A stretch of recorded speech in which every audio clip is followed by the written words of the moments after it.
আসসালামু আলাইকুম সুপ্রিয় শিক্ষার্থীরা, সবাই কেমন আছো? আশা করি সবাই ভালো আছো। আজকে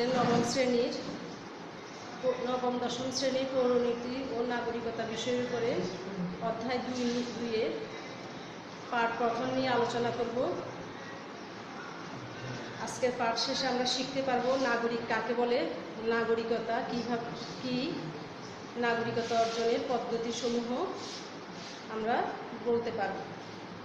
আসো আজকে বোর্ডে তাকাও।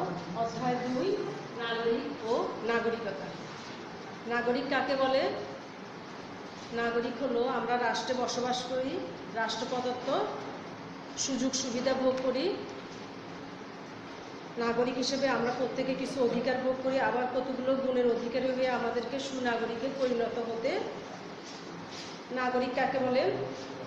আমরা বাংলাদেশের নাগরিক, আমরা এই দেশে জন্মগ্রহণ করে স্থায়ীভাবে বসবাস করছি, রাষ্ট্র প্রদত্ত সকল প্রকার সুযোগ সুবিধা ভোগ করছি, রাষ্ট্রের বিভিন্ন দায়িত্ব কর্তব্য পালন করছি। সুতরাং আমরা কি বলতে পারি নাগরিক কাকে বলে? যে ব্যক্তি কোনো রাষ্ট্রে স্থায়ীভাবে বসবাস করে, রাষ্ট্রের প্রতি আনুগত্য স্বীকার করে, রাষ্ট্র প্রদত্ত অধিকার ভোগ করে, রাষ্ট্রের প্রতি কর্তব্য পালন করে, তাকে ওই রাষ্ট্রের নাগরিক বলে। এরপরে আসো, তাহলে নাগরিক কাকে বলে আমরা জানলাম। এরপরে নাগরিকতা। নাগরিকতা কি? নাগরিক এবং নাগরিকতা দুটো একই জাতীয় বোধ হয়, কিন্তু না। নাগরিক হলো ব্যক্তি আর নাগরিকতা হলো ব্যক্তির পরিচয়। নাগরিকতা কাকে বলে? ব্যক্তি রাষ্ট্র প্রদত্ত যে সম্মান বা মর্যাদা পায় তাকে নাগরিকতা বলে।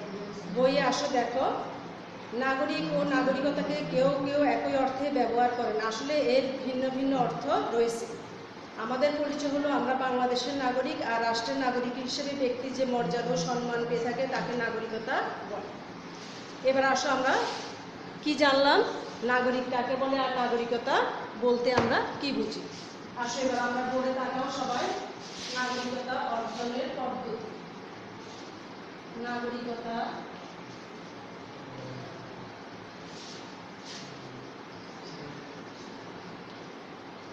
অর্জনের পদ্ধতি।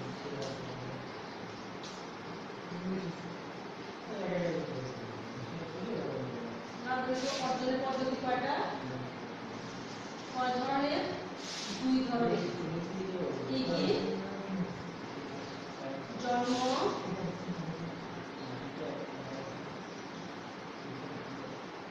সূত্রে, জন্ম সূত্রে, আর একটা হলো অনুমোদন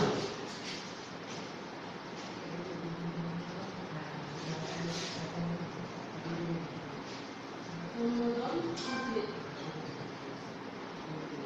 জন্মসূত্রে, অনুমোদন সূত্রে। জন্মসূত্রের নাগরিকতা অর্জনকে আবার 2 ভাগে ভাগ করছে। দেখো, জন্মসূত্রের নাগরিকতা পদ্ধতি আবার 2টা। একটা হলো জন্মস্থান নীতি, জন্মস্থান নীতি, আর একটা হলো তোমার জন্মস্থান নীতি, আর একটা হলো তোমার জন্মনীতি। জন্মস্থান নীতি, জন্মসূত্রের নাগরিকতা 2 ধরনের। একটা হলো জন্মনীতি, জন্মস্থান নীতি।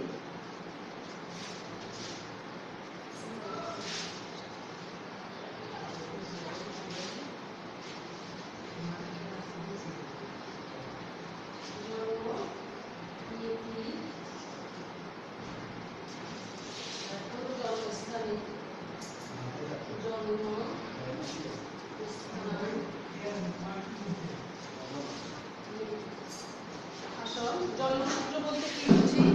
বইতে দেখো সবাই, জন্মগ্রহণ যখনই নাগরিকতা অর্জনের ভিত্তি হিসেবে ধরা হয় তখন তাকে জন্মসূত্রের নাগরিক বলা হয়। আর জন্মনীতি হলো কি? জন্মনীতি হলো এই নীতি অনুযায়ী পিতা মাতা যে দেশের নাগরিক হোক না কেন, সন্তান যে রাষ্ট্রে জন্মগ্রহণ করবে সেই রাষ্ট্রের নাগরিকতা লাভ করবে। যেমন ধরো, বাংলাদেশি পিতামাতার সন্তান মার্কিন যুক্তরাষ্ট্রে জন্মগ্রহণ করলে সেই সন্তান মার্কিন যুক্তরাষ্ট্রের নাগরিকতা লাভ করবে। এই নীতি অনুযায়ী কোনো মা বাবার সন্তান অন্য দেশের জাহাজ বা দূতাবাসে জন্মগ্রহণ করলেও জাহাজ বা দূতাবাস ওই দেশের নাগরিক হবে। বাংলাদেশ দেখো, বাংলাদেশ এমন একটি দেশ যে জন্ম নীতি অনুসরণ করে, সে সাথে আরও অনুসরণ করে কয়েকটা দেশ, আমেরিকা, কানাডা সহ আরও কয়েকটি দেশ আছে, এরা জন্মস্থান নীতির মাধ্যমে নাগরিকতা অর্জন করে। এরপরে আসলে আমাদের অনুমোদন সূত্রে নাগরিকতা কিভাবে অর্জন করতে হবে। অনুমোদন সূত্রে নাগরিকতা অর্জন করতে হলে কয়েকটি শর্ত লাগবে। সেই শর্তগুলো রাষ্ট্র কর্তৃক সে পেয়ে থাকে সুযোগ সুবিধাগুলো।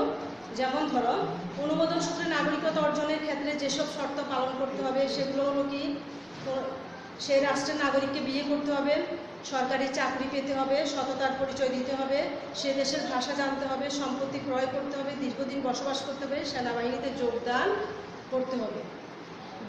বাংলাদেশ সহ বিশ্বের অনেক রাষ্ট্রের নাগরিকতা, যুক্তরাষ্ট্র, কানাডা, যুক্তরাজ্য, অস্ট্রেলিয়া প্রভৃতি রাষ্ট্রের অনুমোদন সূত্রে নাগরিকতা লাভের মাধ্যমে বসবাস করছে।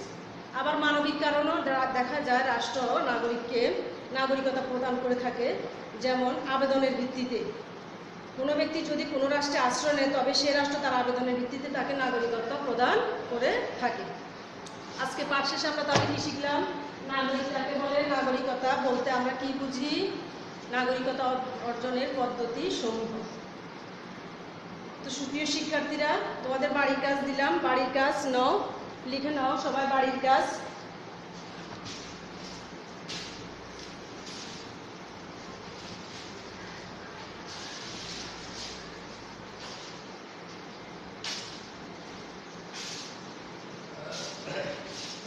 বাড়ির কাজ নাও, হোমওয়ার্ক নাও।